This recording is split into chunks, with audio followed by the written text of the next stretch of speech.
prior to the pandemic. I had just graduated school in December. I had graduated a little bit early. I was starting this new job. I was super excited. And then my dad gets diagnosed with this terminal leukemia, and he just gone through all the checkups. Everything seemed like he was fine. Everything was good. That was before March, April.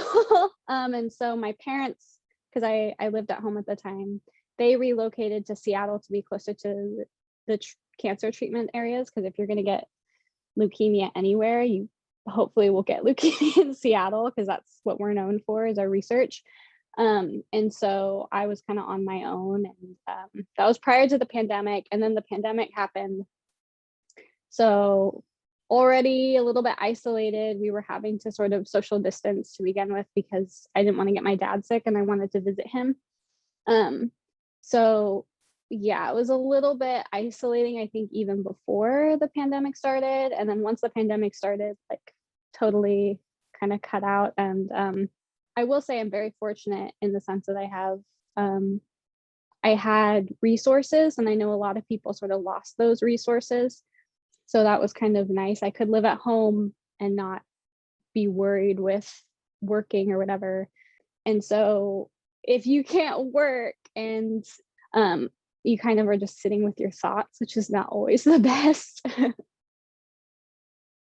I think previously I'd gone through some traumatic experiences, right? Like a child of divorced parents. I didn't live with one parent for very specific reasons.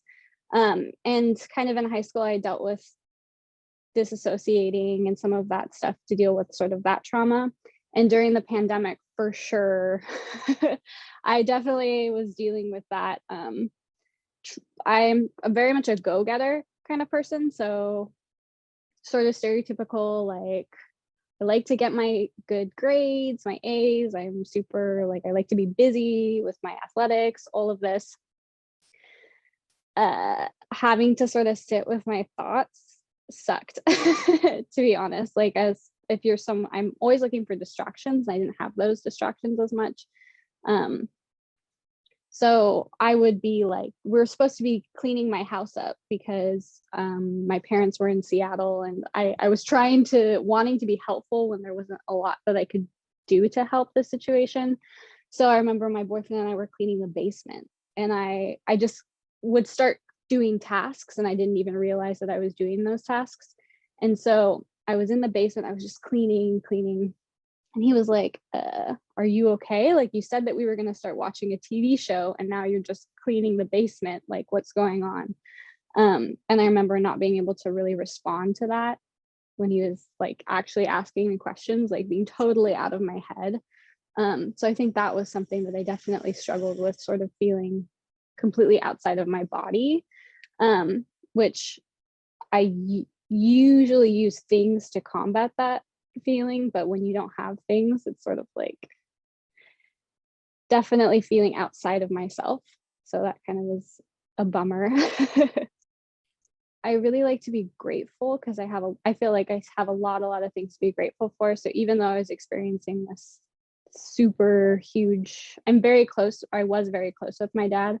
And so even though I was experiencing this really life-changing experience, not only with the pandemic, but with the fact that I knew I was going to lose my dad.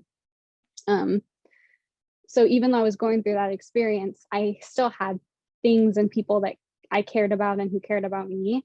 And so having contortion and having something to really channel my energy into and train all the time was really, really, really helpful, because that's all you can do, really. So I know a lot of my circus friends and people that I'm connected with, that's what we did, is we just trained, which I think a lot of us are very focused individuals. So sometimes that could kind of be a bad thing, because we're so focused on training and things to distract ourselves that we were overtraining, I know for sure.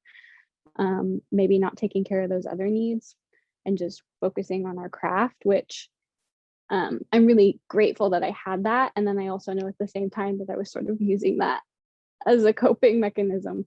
Like, I am more introspective. So in terms of, like, even though I had my boyfriend, I know that I wouldn't necessarily talk to him about things. I was just thinking about what was going on a lot.